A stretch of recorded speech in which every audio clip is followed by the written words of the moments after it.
दर्शक बंधु नमस्कार मुई हेली आपण प्रिय भगीराज आज गोटे सुंदर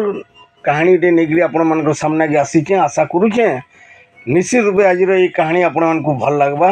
दर्शक बंधु आज जेन कहानी होचे आज ये जेन कलिजुगिया ये कलिजुगिया पो झी के नहीं आज्ञा हाँ आज खाली पो मान कथा कहूचे जेन पो मैंने आज खाली निजर जन्म कला माँ बाप की अनदेखा करुछन निजर जन्म कला माँ बाप मुखे मुँह जवाब दौन जेन माँ बाप की देखले कि से राग रिश्मी होचन कथा शुणले कि टिके कथारे आज्ञा केतेटा पिला अच्छन आज्ञा निजर जन्म कला माँ बाप आगे हाथ भी उठे दूचन पिटा मरा करुचन असभ्य भाषा गाली दौचन क्या थी लगी भाई आज से मान को पचर से पो मान को कारण ये माँ बाप जो पाप करते माँ बाप कारण अन्याय करते तुमको उनको जन्म करी जेन माने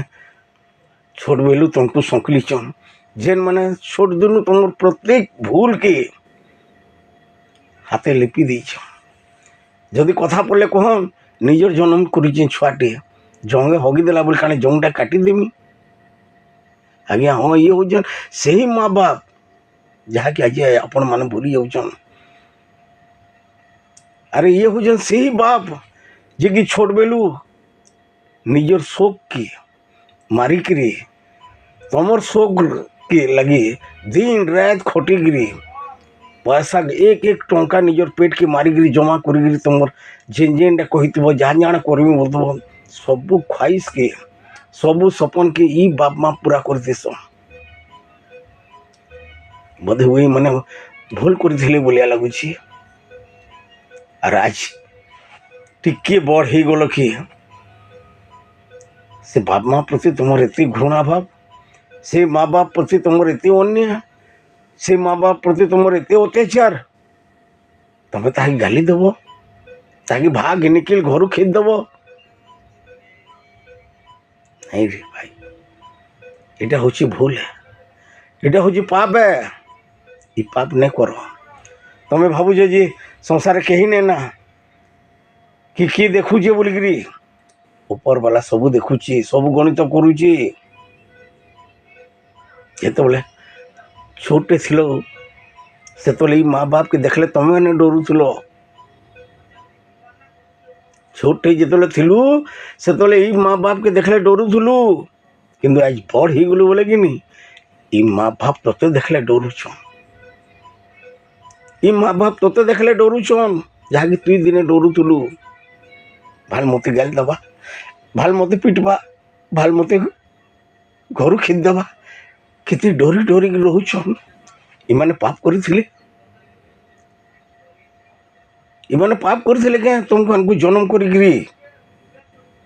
बाप मार गोटे सपन थी मुई पछे दुख पाए मुई पछे कष्ट पाए हेले मोर छुआ पुता केवे दुख कष्ट नहीं पाऊँ ये माँ बाप इमानकर भावना इटा हाँ एवं 2 दिन तले मुई देखी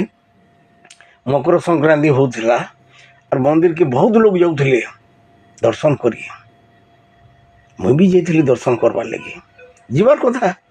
किंतु जानी रखबार कथा जे हे मंदिर आमर बोलिया गोटे लोकटे बनी गोटे साधारण लोक हे मंदिर जेन दे देवता बहीचन हेता के भी आमर बोलिया गोटे साधारण लोक बनी किंतु मन भीतर गोटे विश्वास अच्छी जुग जुग परंपरा ही चली मुड़िया मारी जाऊँ किंतु आम जानबार कथा जे हेटा तो माटीटे सीमेंट मूर्ति है किंतु आमर घरे जीवंता जोड़े ठाकुर अच्छन देवादेवी अच्छन भगवान अच्छन ताको आमे केबे स्नेह नहीं दी पारू तांकर केतबेले आमे जेकरी पूजा करिने परबार तांकर गोड़ धरी केतबेले आशीर्वाद नेने परबार आ जेते बेले भी तांकर पाखे जासु मतलब रे जासु आ जेते बेले मतलब रे गले भी कहन सर बाप माँ सांगे सांगे आशीर्वाद सहित सब किसी दे देस और से ही माँ बाप की आजकल अनदेखा करुच तांकर प्रति अन्याय करुच तांकर प्रति घृणा भाव रखुच नहीं कर रे भाई ये भूल नहीं कर आज तुम्हें जदि तुम निजर माँ बाप प्रति ई व्यवहार रख भगवान तुमको भी छुआटे दीछे आज तुम जान पर कि से ही दिन जानब जो तुम छुआ तुमको निगरी रास्ता पर ठिया कर दी कहीं लोग कहसन जेनता बुनी थी सेंते ही देव।